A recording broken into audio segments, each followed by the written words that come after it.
Welcome to our session on supporting the delivery of the TQ in Health, focusing on Year 1 core content. Our aim of today's session is to support staff in delivering the TQ in Health, focusing on Year 1 core content. By the end of this session, you will identify approaches to curriculum planning and core content delivery, explore teaching and learning strategies for preparing students for core assessments, and explore best practices in formative assessment, bringing knowledge to life, linking to industry and building on students' core knowledge. So to begin, let's explore what's in Year 1. First, an overview. In Year 1, students will focus on core content, core skills, and general competencies. In Year 2, the emphasis will shift to occupational specialism knowledge and occupational specialism skills. The core component includes a written exam consisting of Paper A and Paper B, as well as an employer set project, or ASP. The occupational specialism involves synoptic assignment. At the bottom of each T-Levels page on the NCFE website, you will see links to 3 useful documents.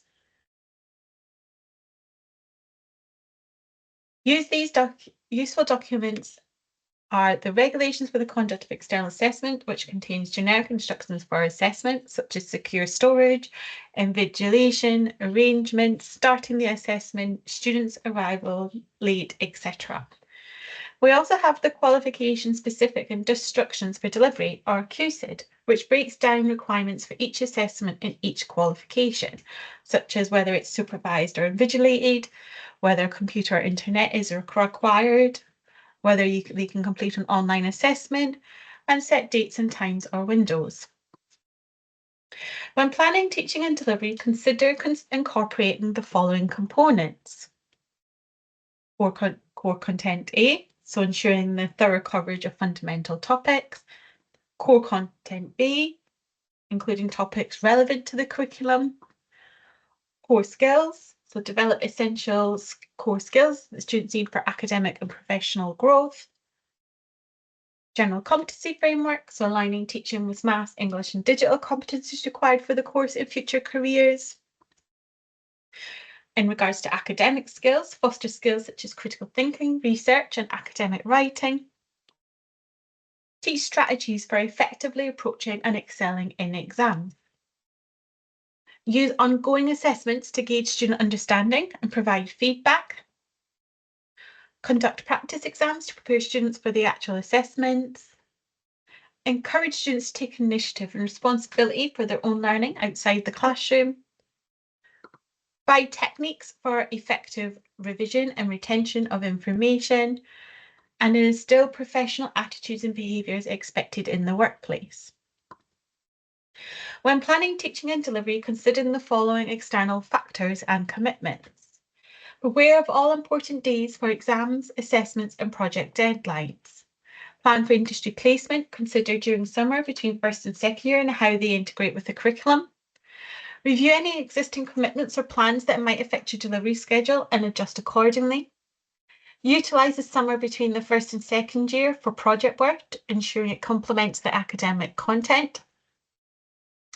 Plan combinations of core and OS content carefully to ensure students are prepared for assessments. And note that there is only one attempt at the final assessment of the Year 2, with an option for the first core assessment attempt in the autumn series of Year 2. Effective long-term planning is essential to balance core and OS content, ensuring students are well prepared for their assessments and industry placements. Let's explore different approaches in delivering the curriculum. So approach 1 could be, and these are all based on 3 tutors available, and obviously each centre will have different capacity in tutor numbers. But approach 1 is assigning elements to the tutors. So this is taking the sort of sections of the papers and assigning them to tutors. So tutor 1 will have 2 sections of the paper A. Tutor 2 has B1 and a section of paper A, and tutor 3 has the final section of paper A and B2 concepts. And then running alongside, all the tutors deliver core skills. Approach 2 is using the assessment structure. So all of tutor paper A goes to tutor 1. Tutor 2 does all of paper B, And Tutor 3 focuses on the health ESP. And finally, approach could be combining elements. So for example, let's explore infection control. So here you can see that A has been broken up. So we'll find lots of different areas in A, so A7, A10, and how that links to the infection control. B1 is also incorporated as well. So definitions of types of pathogens, so that can be utilised in regards to why it's important to ensure infection control. And even knowledge from year 2 is brought in to bring that larger context and application. So these are 3 different approaches that you could use in curriculum designing and planning. It may be that a combination of these approaches is what you find most effective in your delivery. The assessment objectives for the exams are AO1 to AO3, moving from the lower level to the higher level. These are the same for all TQs. When exploring the specific specification, you will find that the weighting outcomes higher for AO1 and AO2.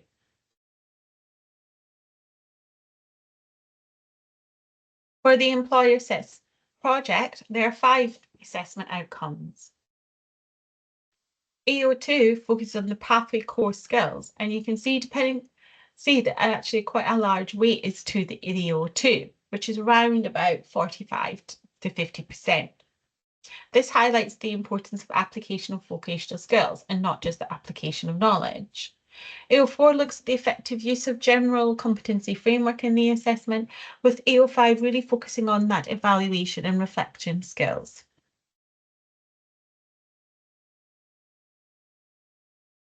Core skills are an important part of the TQ and are assessed in the ESP. There is some overlap between pathways and some unique skills. Each specification has more detail on the content to be covered for each core skills, so be sure to check.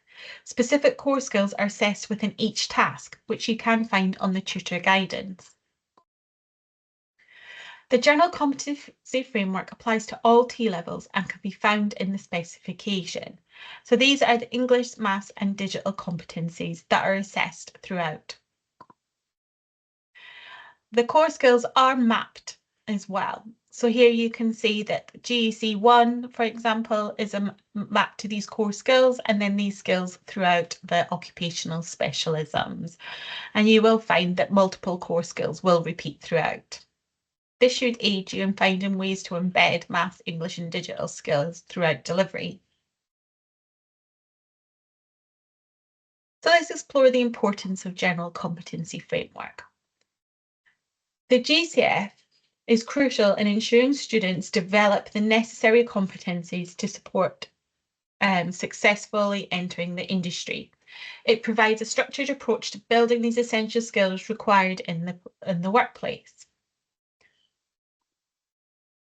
The GCF helps support students during their industry placement by ensuring that they have that strong foundational skills in maths, English and digital literacy.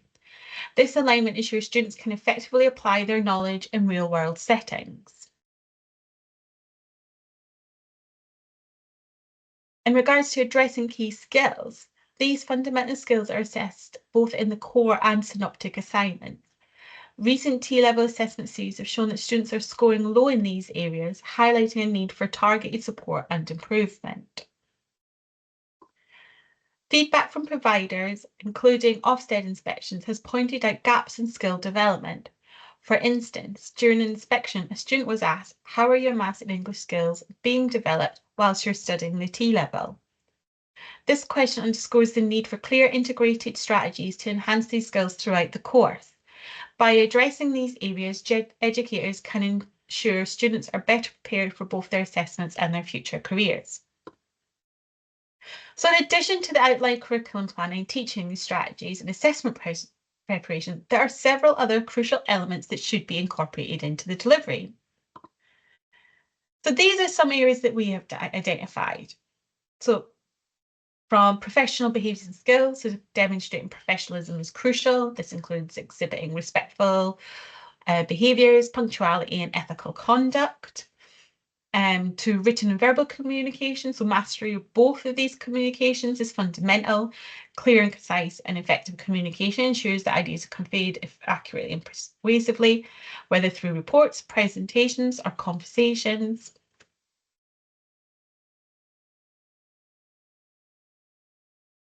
Developing strong problem-solving skills is essential for addressing challenges and finding effective solutions. Engaging in critical thinking enables individuals to evaluate information rigorously. So these are just some of the areas that we have identified, and the list is not exhaustive. Formative assessment can also help both the teacher and student understand what needs to be learned and how this can be achieved. During the learning process, formative assessment can identify students' progress as well as highlight gaps in their knowledge and understanding, therefore giving the teacher useful insight as to what feedback and instruction can be provided to continue to move learners forwards. Formative assessment takes place during the learning process. It continually informs the teacher and student as to how learning can move forward as it is happening. This is different to summative assessment, which focuses on the evaluation of student learning at the end of the process. So these are just some methods of formative assessment that you could explore in your delivery. So using self-assessment or peer assessment, doing three-way summaries. So students write 3 summaries in response to a topic of increasing length to understanding of the content. 1-minute papers. Students write briefly about a topic, summarising their key learning. Summary paragraphs. So short writing exercises to see how well students have understood an idea. Or even visual exercises, so getting students to draw something or create a collage based on their topic. As well as formative assessment, enriching learning experiences is essential for fostering deep understanding, critical thinking, and long-term retention of knowledge. By incorporating diverse and interactive activities, you can engage students in meaningful ways that go beyond traditional instruction and methods. So a common areas to do that is to do campaigns that are going out throughout the academic year, such as Stocktober. But other ideas that you could explore are trips, competition, external speakers, even taskmaster style games, charades, mentoring with younger year students. So there are many ways that the students can enrich their learning, share their ideas, and cement that knowledge in real world application, as well as having fun and enriching their learning process. So let's explore key development areas for Year 1 assessments. Beginning with the core exam. So Paper A and Paper B have distinct mark allocations for assessment objectives, or AOs, and quality of written communication, QWC. So you can see for Paper A that the marks predominantly are run from AO1 to AO3, with the more weighting towards that AO2, and that is the same for Paper B also. There are 12 marks for quality of written communication and in paper A, and 18 marks for quality of written communication in paper B, giving 30 marks for that quality of written communication. That's 234 marks combined. Understanding the breakdown of these components can help students effectively allocate their time and effort across different components of the examination. We have recently created a bite-sized recording on mastering ERQs in our health playlist. Please explore these further and even share with your students. But let's do an introduction. So extended response questions, or ERQs, are a crucial aspect of T-level exams. These questions are not merely about recalling facts, they are designed to assess students' ability to think critically and deeply about the subject matter. ERQs serve a specific purpose. They go beyond rote memorization and challenge students to analyse, evaluate, and summarise information. By doing so, they assess students' higher order thinking skills, which are essential for success in further education and the workplace. There are various types of ERQ students might encounter. They may align to one specific or multiple depending on the command words. Analytical ERQs will present students with scenarios or case studies, prompting students to provide reasoned arguments or solutions. Evaluative ERQs will require students to weigh different perspectives or theories within the subject area and justify their opinions. Applicative ERQs will ask students to apply their knowledge to real-world situations and explain the potential implications or outcomes. Comparative ERQs will task students with comparing and contrasting different theories, methodologies, or approaches. And finally, significant ERQs will prompt students to discuss the significance or relevance of certain concepts or ideas within the subject. So in summary, mastering ERQs is not just about knowing the content, it's being able to think critically, analyse information effectively, and communicate students' understanding clearly. So here's some top tips for ERQs and QWC that you can explore in your delivery. Firstly, understanding the question is key. Students need to take time to dissect the question, identify key terms, and understand what is being asked. Next, students need to plan a response before diving into writing. You need to outline main points and the structure of the answer to ensure clarity and coherence. When it comes to QWC, clarity is paramount. Students need to use clear and concise language and structure the response with an introduction, main body, and conclusion. Students need to support points with evidence and examples. Whether it's theories, case studies, or real-world examples, backing up arguments strengthens the response. Students will need to engage in critical thinking and analysis. They will need to evaluate different perspectives, theories, or implications of the points to demonstrate depth of understanding. Lastly, students need to review and edit their response. Check for clarity, coherence, and relevance, and edit for grammar, spelling, and punctuation errors. Taking the time to refine the answer can significantly enhance its quality. Now let's dive deeper into the chief examiner expectation when it comes to the ERQs. These expectations can serve as guidelines for you and your students to excel in the responses. ERQs require students to demonstrate a thorough understanding of key concepts, theories, and principles. It's essential to show a solid foundation of knowledge. Students are expected to showcase their critical thinking skills by analysing, evaluating different perspectives or arguments, and demonstrating a logical approach to problem solving. Practical application of theoretical knowledge is crucial in ERQs. Students should be able to apply their understanding to real-world scenarios, demonstrating the relevance and applicability of their knowledge. Clear and coherent communication is essential in ERQs. Articulating their ideas clearly, using appropriate terminology and structure to convey their understanding effectively. ERQs often require students to delve into complex issues and provide insightful answers. It's important to demonstrate the ability to explore different viewpoints and offer well-supported conclusions. Students should be able to synthesize information from various sources, integrating ideas to develop a comprehensive and well-rounded argument. Providing evidence, examples, or data to support arguments is key in ERQs, and students should justify their reasoning with sound rationale and logical explanations. It is essential to maintain relevance and focus in ERQ responses, addressing the question, prompt directly, and avoiding tangents or irrelevant information. Responses should be presented in clear, organised, and coherent manner with a logical structure that facilitates understanding for the reader. And proficiency in written communication skills, including grammar, spelling, punctuation, and overall presentation, is crucial to ensure the response is well received by the examiner. By meeting these expectations, students can excel in ERQs and demonstrate their comprehensive understanding and analytical abilities effectively. Now moving on to the ESP.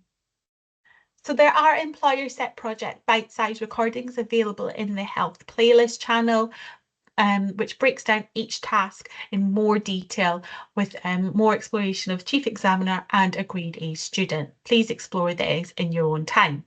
However, let's give you an overview now to help support you in your preparing of your delivery. Let's explore Health ESP at a glance. So it begins with the preparation task, which is 2 hours. This phase allows access to all class notes in the internet. It's intended for initial review and preparatory work, and it is the only time allocated within the ESP assessment.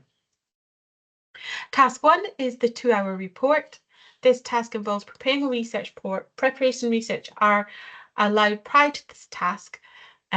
However, this requires a focused effort to compile and present findings effectively within the allocated time. Next is the role play. So in this task, the students will engage in a role play exercise. Preparation is required before the role play, which will be recorded via audiovisual means, and post role play reflection expected to analyse performance and outcomes. 2 hours are also awarded for the healthcare plan, utilising insights and feedback gained from task 2A. They will develop a healthcare plan using the provided proforma. This task leverages practical experiences and feedback to create a comprehensive plan. Task 3A is up to 3.5 hours long. Now, this discussion phase is not graded, but involves engaging peer discussion based on provided guidelines and performers. It allows for the exchange of ideas and feedback with peers. The 2.5-hour presentation will allow the students to prepare and deliver a presentation. They will be able to use presentation tools and incorporate feedback received from task 3A. This presentation will be recorded using audiovisual means. And finally, task 4, reflection. So this is 2 hours and is the final task in the ESP timeline, which involves reflecting on the entire process. They will have access to all previous work, copies of all previous work, and feedback to inform their reflection, which will then be documented using a provided proforma. So similar to the exams, let's reflect on the Summer Series 23 and key feedback. So this series has demonstrated an improved standard across all tasks, with providers putting in a significant effort to deliver content and support students. This support has contributed to students' successful performance in the ESP. Students have displayed a clear comprehension of their role within project and made logical choices in selecting patients for their projects. While the overall standard has increased, some students lost mark due to not paying significant attention to task requirements. Using NCFE's provided materials, including mark banding information and indicative content, is recommended for better task understanding and completion. Using NCFE's provided performance for task was advised, and if centres used their own formats, ensuring all necessary sections were included was crucial to prevent missing information. Recording equipment quality and suitable environments for audiovisual tasks were emphasised for accurate representation. Issues did arise when tasks conducted in noisy environments with other students conducting the same task within hearing range. Providers should ensure that students have a suitable distraction-free environment for these tasks. Task 3B involves presentation, showed that providers should ask questions to support students in elaborating on points made or clarifying information. Careful consideration of the question posed to student was highlighted, especially to avoid undue pressure. Several examples showed problems with recording equipment and incomplete evidence submissions. Providers are encouraged to name files accurately and use students' registered names for consistency. Timely submission and open communication with NCFE is advised. So in summary, the Health Core ESP showcased improvements in student performance and provider efforts. Students demonstrated a clear understanding of their role and logical patient selection. Attention to task requirements, effective evidence creation, suitable environment for audiovisual tasks, thoughtful questioning, and accurate evidence submission were all essential for the successful completion of the ESP. So now let's explore each of these tasks in a bit more depth. So task 1. So in this task, students are expected to act as supporting health workers within a multidisciplinary care team. The main goal is to focus on achieving individual care goals by following one individual's healthcare journey. The assessment takes place within a 2-week window, with a specific duration of 2 hours allocated for the task itself. Students will work under supervised conditions and are allowed to access to their preparation research task. However, please note that no alternate access is permitted during the assessment. The key deliverable for this task is a word process synthesis report. This report should detail how the student supported the individual throughout their care journey. To ensure high quality and specificity, the task requires the students to develop detailed and tailored analysis for the individual. By integrating well-researched and devised information, students will enhance their understanding beyond the basics. Effective use of data is also crucial. Incorporating statistical data and graphs can strengthen the context and credibility of the report. Finally, critical thinking is essential. Addressing potential barriers and proposing practical solutions will demonstrate their higher order thinking skills and problem-solving abilities. For task 2, the students will continue their role as a support and health worker. The primary aim is to assist in achieving the individual care goals. The assessment will be conducted within the 2-week window and will last for 2 hours. This time includes preparation, the role play itself, and reflection on the performance. The students will again work under supervised conditions, and they will have access to preparation research, discussion questions, feedback pro forma, and audio-visual recording. Additionally, they'll need to refer to specified copies from previous tasks. For evidence, they will need to provide written questions, notes from the discussion, and a video recording of the role play. Effective communication is crucial. The performance should be demonstrating a strong understanding of and adaptability to various communication techniques. In terms of collaborative working, students should show an understanding of the principles involved, although there may be opportunities to enhance their technical knowledge. Finally, the role understanding should be evident. They need to clearly establish their role and effectively gather information about the patient's need. In task 2B, this is about creating the healthcare plan based on the insights gained from task 2A. This is 2.5 hours and should be completed after task 2A, but within the same 2-week assessment window. The students will use insights and feedback from the role play in task 2A, along with specified copies from previous tasks. The primary deliverable for this task is a written healthcare plan. To create a successful plan, it is important to integrate insights from task 2A and take a comprehensive view of the patient's information. A holistic approach is essential. Students need to ensure their plan includes detailed timescales for monitoring and review. Many plans previously lacked these crucial elements, so be thorough in this aspect. Effective plans should also balance detail across all sections and include appropriate processes for monitoring and review. Finally, students need to pay close attention to the written quality of the plan, emphasising proofreading to correct any spelling, punctuation, or grammar errors to ensure a professional and polished document. In this task, for the peer discussion for task 3A, students will engage with their peers as part of a multidisciplinary team. Again, this is within the ESP timeline and follows that chronological order of task after task and lasts up to 3.5 hours.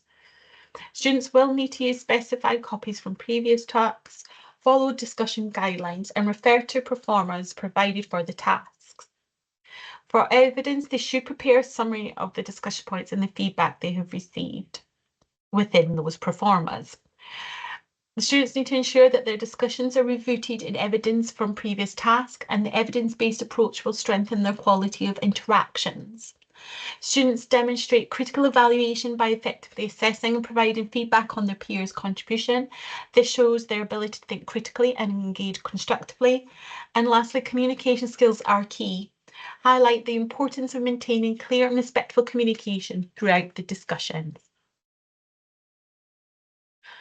For task 3B presentation, students will present their findings and plans to their supervisors. This objective is to demonstrate their understanding and communication skills effectively. This will be completed within 2.5 hours following task 3A. Students will use presentation tools and incorporate feedback from task 3A. For evidence, they need to prepare presentation slides and ensure their presentation is audio-visually recorded. They need to focus on delivering their content clearly and concisely, highlighting the key points and evidence from the project to ensure message is communicated effectively. Engagement is crucial. They need to use techniques to captivate the audience and maintain their interest throughout the presentation. They can incorporate visual aids effectively to support their points and enhance the overall presentation experience. And in this final task, the students will engage in individual reflective practice. They will have 2 hours to complete this task, which is the final step in the ESP timeline. During this reflection, they will have access to copies of all previous tasks, except for recordings, and the feedback they have received. For evidence, they will need to provide a reflective account using the proformas. They should address feedback from all tasks and utilise a reflective model, such as Gibbs, to deepen their analysis. In their assessments, they need to provide a reasoned account of their performance, highlighting both their strengths and areas where they can improve. They need to utilise reflective theories to enhance the depth of their reflection. Reference these theories will help structure their thoughts and provide a comprehensive analysis. They need to ensure written expression is of high quality.